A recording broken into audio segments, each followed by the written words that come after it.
Allah sözünün psихикалык эффектisi жөнүндө.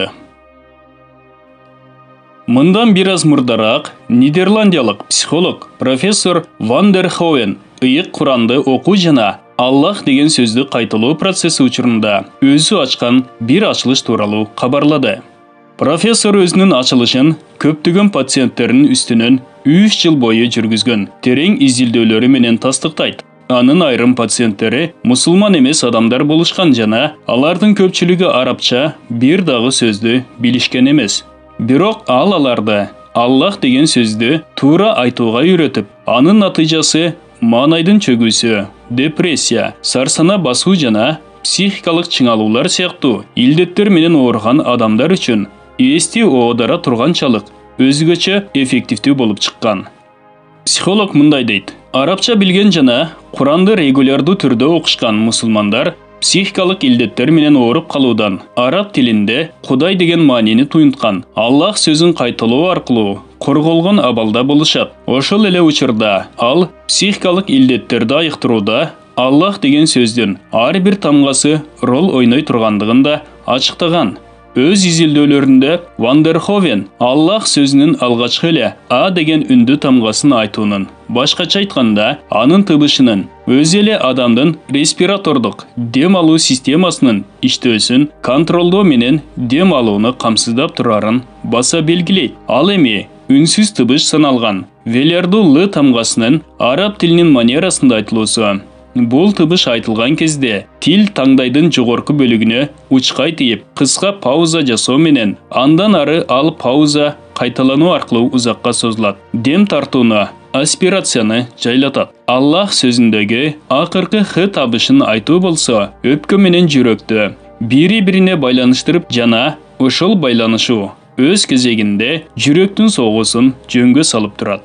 Бул изилдөөдөгү акылды айран калтырган дагы бир факт изилдөөнү өткөргөн Ван дер Ховендин ислам динин карманган мусулман киши болбогондугунда жатат. Бул баян Куран менен дарылоонун жолдору аталыштагы китептен алып баяндалды. Урматтуу мусулман бир туугандар, биздин Ихро медиа каналыбызга катталыңыздар.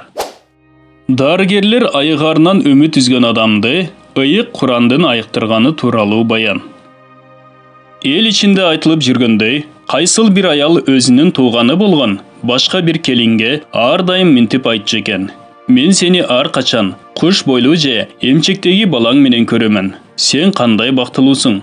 Ошондон кийин ар дайым койнунан жаш наристелер түшпөгөн бактылуу келиндин эмчегинде коркунучтуу шишик пайда болот да, врачтар болсо эмчегин кесип салмайынча айыкпайт. Ошондуктан кесүү керек деген чечимге келишет. Бирок ал келиндин жогорудагы сөздү айткан апчеси бул баленин тамыры кайда экенин жакшы түшүнгөндүктөн ал өзү вуду даарат алган суу менен өз тууганы болгон тигил келиндин да жуунушун суранат. Бирок ал бул сунушун анын өзүнө түздөн түз айтпастан тигил келиндин апасы аркылуу билдирет. Анткени ал биринчиден өзүнүн көз огу тийгендигин айтуудан уялган. Бирок канткен менен ал аял Аллахтын элчисинин саллаллаху алейхи вассалам эгерде силер андан, башкача айтканда, көзү тийген адамдан даарат алууну талап кылсаңар, ал даарат алган ошол суу менен өзүңөр да жууңгула деп айткан хадисинен кабардар болгондуктан ошол хадиске ылайык аракеттенген. Анткени ал апче аны жаман ниет менен мактаган эмес. Ал тургай анын дилинде кыязы эч кандай көрө албастык деле болбогон чыгар. Бирок капилеттен көзү тийип кеткенин кийин гана байкап калган. Ошентип ал аял өзү вуду даарат алгандан таза идишке саргып түшкөн суу менен береги келинде уурттап жана даарат алып, Аллахтын эрки менен эч кандай операциясы да жок, эмчегин да кестирбестен айыгып кеткен болчу. Бир бойго жеткен бала рак оорусу менен ооруп калып, Аравияда бар болгон бардык дары-дармек каражаттарды колдонуп, бирок айыга албаган соң, аны ага врачтар батыш өлкөлөрүнө барып дарыланууга кеңеш беришет. Ошентип ал өзүнүн бир тууган агасынын коштоосунда Америкага барууга аргасыз болот. Америка Кошмо Штаттарында аны медициналык изилдөөдөн өткөрүшкөн соң, дарыгерлер анын агасына муну дарылоого эч мүмкүн эмес жана анын өмүр суусу бүтүп баратыптыр. Көпкө жашабайт деп айтышат. Ошол кабарды уккан соң, агасы түнү бою "Мен оорусам, Аллах шифа берет" деген Шуара сүрөсүнүн 80-аятын окуп таң атырат. Ошентип ал муну менен гана чектелбестен, эртеси таң атканча кирпик көзүн ирмебестен Куранды толугу менен хатым кылып окуп чыгат да, окуганча инисине дем сала берет. Анан эртең менен бир саамга уктап кетип, ойгонуп караса, инисинин абалы бир топ жакшырып калганын байкайт. Ошентип ал ар түн сайын ушундай кылып Куранды толугу менен окуп, инисине дем салуусун уланта берет да, инисинин абалы улам жакшырып баратканын байкап, ого бетер жигердүүлүк менен Куранды окуп, акыры иниси толугу менен рактан айыгып кетет. Дагы бир таква кыз даанышман Аллахтын каалоосуна жараша рак илдети менен ооруп калат. Ошондо дарыгерлер кыздын агасына кыздын абалы улам начарлап бара жатканын жана көп узабай өлүп калуусу мүмкүн дешет. Ошентип кыз заманбап медицинага үмүт артуунун кажети жоктугун жакшы түшүнгөн соң, ал агасынан өзүнө ыйык Куранды алып келип берүүсүн суранат да, Куранды күнү түнү окуй баштап, ар бир сүрөнү окуп бүтөр менен өз алакандарына үйлөп дем салып, денесине сүйкөй берет. Бул абал бир нече күн уланат. Кыздын абалы улам жакшырып бара жатканын, кайрадан жигердүү жашоого кайта баштаганын билген кезде, врачтар "О, кандай каттуу таң калыш дейсиз. Ал эми Аллахтын эрки менен анын толук айыгып кеткенин угушканда, ооздору ого бетер аңкайып ачылып, айраң таң калган боюнча кыла беришкен. Кайсыл бир аялдын 2 жашар уулунун температурасы капилеттен эле каттуу жогорулап кетип, маанайы чөгүп, жүзүнүн иреңи өзгөрүп, шалдыраган алсыз жана кыймылсыз балага айланат. Клиникалардын биринде медициналык изилдөө жүргүзгөн соң, дарыгерлер баланын энесине клиникада баласы менен кошо калууну буйрушат. Эне чыдамсыздык менен анализдин тыянагын күтөт. Бир нече убакыттан кийин врач ага баласы кандын рагы менен ооруп калганын айтат. Балага медикаментоздук дарылоо жазылат да, анын абалы бир аз жакшыргандай болот. Бирок бир аз убакыт өткөн соң рак клеткалары кайрадан активдеше башташат. Баланын энеси бардык клиникаларды кыдырып жүрүп, бардык ооруларды Куран менен дарылай ала турган бир шейх бар экендигин угуп калат да, ошол шейхке кайрылып, ал Куранды окуу менен балага дем сала баштайт. Ошентип баланы 3 апта Куран менен дарылашкан соң, дарыгерлер кайрадан медициналык изилдөөдөн өткөрүшөт да, кандын рагынын изи да калбай, баланын таптаза айыгып кеткенин көрүшүп, таң калышканын жашыра алышпайт. Бул баян ыйык Куран менен дарылоо китебинен алып баяндалды. Урматтуу мусулман бир туугандар, биздин Экро медиа каналыбызга катталыңыздар. Көз тийген ооруларды дарылоонун ыкмасы. Кайсыл бир адамга кайсыл бир кишинин көзү тийгендиги белгилүү болуп, же ошонун көзү тийгендиги аныкталган болсо, анда аны дарылоо анча деле кыйын иш эмес. Бирок, эгер кайсыл адамдын көзү тийгени айкын болбосо, анда дарылоо кыйынга турат. Эгерде көзү тийген адам белгилүү болсо, анда эң оболу ошол адамдын вуду даарат же гусул даарат алуусун сурануу, тагыраагы талап кылуу зарыл. Анткени Аллахтын элчиси саллаллаху алейхи вассалам мындай деген: эгерде силер андан, башкача айтканда, көзү тийген адамдан даарат алууну талап кылсаңар, ал даарат алган ошол суу менен өзүңөр да жууңгула.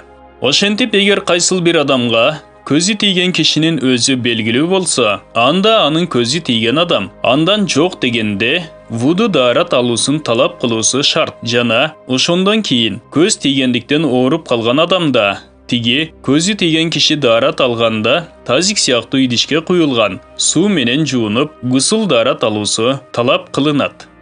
Мисалы сахаба Умама бин Сахл радиаллаху анху ушундай жагдайга кабылган. Анын айтуусу боюнча, анын атасы бир жолу Аль-Хурар деп аталган жерде сууга чөмүлүп чыккандан кийин жолдошу Амир ага мындай деп айтат: "Мен мурда эч качан мындай нерсени көргөн эмесмин. Көрсө сенин териң, башкача айтканда, денең ушунчалык аппак жана жумшак экен. Аны күйөөгө чыга элек кыздын териси, башкача айтканда, денеси менен гана салыштырууга болот.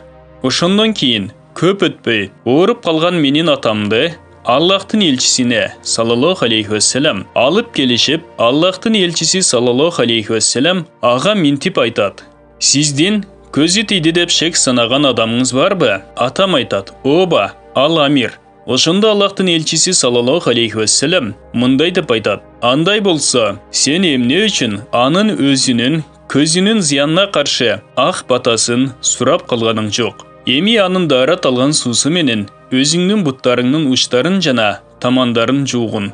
Ошентип амир жуунган соң, анын дааратынан калган ошол суу менен атам да жуунуп, айыгып кеткен болчу.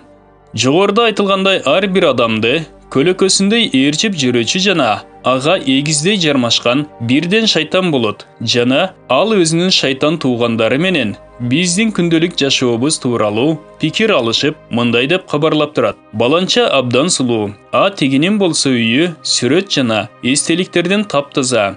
Баланча болсо тамакты абдан таттуу кылып даярдайт. Мындай учурда, эгерде адам өзүн Аллахтын зикри аркылуу шайтандардын көзүнүн тийүүсүнөн коргоп калбаса, анда ага көз тийип кетүүсү толук ыктымал. Ошентип, эгерде көзү тийген адам даарат алуудан баш тарта турган болсо, анда ал күндөлүк турмушта колдонуучу кайсыл бир нерсесин алып, Шейх Ибн Усаймин төмөндө айтканындай кылып, ошол нерсе менен да даарыланууга болот. Анын тумагын же кол жоолугун алып, сууга чылап туруп, анан аны менен бүт денени сүртүп чыгуу зарыл. Мына ушундай кылуу дагы, иншаллах, айыгып кетүүгө жардам берет. Кимдир бирөө минтип сурашы да мүмкүн: даарат алуу менен эле көз тийүүдөн айыгып кетүүнүн сыры эмнеде? Ага мындай деп жооп берилет: ар бир адамдын денесинен суу сыяктуу агып чыгуучу тердин өз-өзүнчө бөлөк-бөлөк жыттары жана ар түрдүү өзгөчөлүк сыпаттары, башкача айтканда, химиялык составы, ДНКсы, алардын өз-өзүнчө изи болот. Ошондуктан ошол жыт менен изди көзү тийген адамдын денесин жууп түшкөн суу менен көз тийген адам жуунган кезде шайтан тигил жытты таанып, ооруп жаткан адамдын оорусун кое берип жиберип, ал айыгып кетет. Суроо: анда кантип жуунуш туура? Жооп: оболу тигил даарат алган суу куюлган идишти алып келип, анан бисмиллахи деп айтып, андан кийин ошол суу менен оозду чайкап, колду манжаларынан тартып чыканагына чейин жууп, андан соң буттун тамандарынан тартып иш жагына чейин жууш шарт. Башкача айтканда, тер чыга турган жерлер сөзсүз жуулууга тийиш. Ошондо көзү тийген кишинин жытын сезер менен оорутуп жаткан шайтан ооруган адамды кое берип жиберет. Анан даараттан калган сууну ооруган ошол адамдын денесине башынан ылдый бир көмкөрү менен куюп жиберүү керек. Эсте болсун, мындай процедураны аткарган кезде айыгып кетүүгө жана мындай ыкманын эффективдүүлүгүнө бекем ишенимде болуу кажет жана балким жардам берип калар. Эгер жардам бербесе деле, мунун эч кандай зыяны жокко деген сыяктуу ойлорду ойлоп, олку-солку, арсар болуп, ыргылжыңданууга болбойт. Белгилүү болгондой, адатта врачтар сунуш кылган дарылар деле, ал дарынын түгүл, ошол дары жаныбарлардын кыгынан жасалып, же анын курамында спирт болсо деле, анын эффективдүүлүгүнө бекем ишенген адамдар гана айыгып кетишет эмеспи? Бул баян Куран менен дарылоонун жолдору аталыштагы китептен алып баяндалды. Урматтуу мусулман бир туугандар, биздин Икро медиа каналыбызга катталыңыздар. Ыйык Курандын жардамы менен дарылануу. Бир наристе 2 жашынан бери талма оорусунун азабын тартып келе жаткан. Аны 10 жашына чейин атасы жетелеп алып, барбаган клиникасы, кирбеген ооруканасы калбай, талмага каршы деп аталган дарылардын ичинен ал колдонбогон дары да калбайт. Ошондой ооруканалардын бирөөсүндө анын өзү сыяктуу эле дарыланганы келген бир адам баласын шарият жол берген дуалар менен дарылоого кеңеш берет. Ошентип ал дуа окуп дем салган адамдардын бирөөсүнө кайрылат да, 1 жыл бою ошол адамдан дарыланган соң бала талма эпилепсиядан толугу менен айыгып кетет. Дагы бир аял көп жылдар бою унутчактык сыяктуу психикалык илдеттин азабын тартып, өзүнүн дааратынын туура алынып алынбай жаткандыгынан улам шек санап жүрүп, акыры намаздары да окулбай калып кетет. Анын күйөөсү көптөгөн дарыгерлерге кайрылат, бирок эч кандай пайда болбойт. Ошентип акыры ага кимдир бирөө Куранды жатка билген хафиз кары кишиге кайрылууга жардам берет. Хафиз ага 1 жыл бою маал-маалы менен Куран окуп, дем салып, натыйжада ал аял құландан сау болып, орудан айығып кетеді. Дағы bir адам көптеген жылдар бойы бүйректерінің толық қанду іштебегендігінен азабын тартады. Бұл ору аны ушунчалық қаттуу жабырқатып, бүйректері қатты орып кеткендіктен жууна далбай қалған болчу. Ошентип, ал эми ажалдың гана келишин күтүп қалған эле. Bir жолу анын акылына Куранды жатка билген Хафизге кайрылуу тууралуу ой келет да, ал Хафизди таап, ошол адамга каттап баштайт. Акыры Кураннын жардамы аркылуу толук айыгып кеткенге чейин дем салдыроосун уланта берет да, бул оорудан аман эсен кутулуп кетет. Bir аялдын көөдөнү түшнүксүз болуп эле ооруп жүрүп, акыры ага сүйлөө да, дем алуу да абдан кыйын болуп калат. Ошондо ал өзү көөдөнүнө оң алаканын коюп туруп, Фатиха сүрөсүн окуп, ошондон кийин анын көкүрөгү оорубай калганын айткан. Bir адам капыстан эле эрксизден эснеп, анан кекеч болуп калат. Анын туугандары аны ошол чөлкөмдөгү бардык атактуу ооруканаларга алып барат. Бирок аны айыктырууга дарыгерлер алсыз болуп чыгышат. Ошондо алар белгилүү Хафиз шейхке кайрылышып, ал аны Куран менен дарылап чыгат. Бул баян Куран менен дарылоонун жолдору аталыштагы китептен алынды. Урматтуу мусулман бир туугандар, биздин Икро медиа каналыбызга катталыңыздар. Жиндин bir аялды өлтүрө албай калгандыгы тууралуу баян. Bir жолу мен шариаттык дуалар менен дарылоо тууралуу дарс окуп бүткөн соң, урматтуу эжекелерибиздин бири болгон аял мага келди да, анын өзүнүн дуалар менен дарылоо практикасында төмөнкүдөй окуялар болгондугун айтып берди. Биринчи, ичине жин кирип кеткен аялды дарылоо учурунда жин ошол аялды өлтүрүүгө тийиш болгондугун, бирок бул аял бүткүл мусулмандар үчүн Аллахтан дайым кечирим сурагандыктан аны өлтүрүүгө кудурети жетпей калгандыгын айтып берген. Экинчи бир окуя, жин өзү ичине кирип алган аялды өлтүрө албай калган. Анткени ал аял ар дайым «Хасбиаллах ва ни'мал вакил», Аллах мага жетиштүү, ал эң сонун коргоочу деп айтып жүргөн. Үчүнчү окуя, Курандын Ахкаф сүрөсүнөн баштап Нас сүрөсүнө чейинки акыркы бөлүмдөрүн шейх окуган кезде адамдын ичиндеги жин дээрлик куйкаланып бүтүп, ислам динин кабыл алып, ал тургай акыры аталган параларды жаттап да алганын жин өзү айтып берген. Bir кыз өзү окуган мектепте эң адептүү, аракетчил, тырышчаак, жигердүү жана абдан активдүү кыз деп эсептелчү. Мектепти бүтүрүп жаткан кезде мектептин көптөгөн долбоорлорунун ишке ашуусуна ошол кыздын чоң салымы бар экендиги айтылып, катышып олтургандардын баары тарабынан анын эң мыкты артыкчылыктары тууралуу көп сөздөр айтылат. Ошондон кийин кыз өз үйүнө кайтып келген соң эстен танып жыгылат да, ошол абалда 3 ай бою төшөктө жатып калат. Андан кийин аны ооруканага алып келишип, ал жерде да бир топ убакыт жаткан соң, дарыгерлер бул кызды айыктырууга азыркы заманбап медицинанын кудурети жетпейт деп айтышат.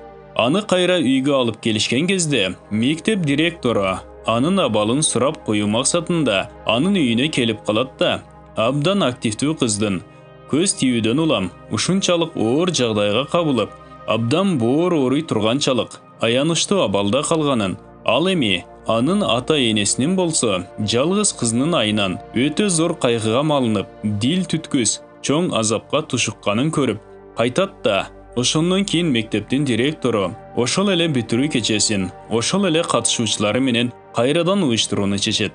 Ошентип кайрадан уюштурулган кеченин катышуучуларынан артып калган сууларды, тамактарды жана буюмдарды көз тийүүгө каршы дары катары колдонуу үчүн кыздын ата-энесине алып келип берет да, бир кездеги алтын кыздын ата-энеси болсо ошол калдыктарды кызынын денесине сүйкөшүп, ошондон кийин кыз өзүнө келе баштайт.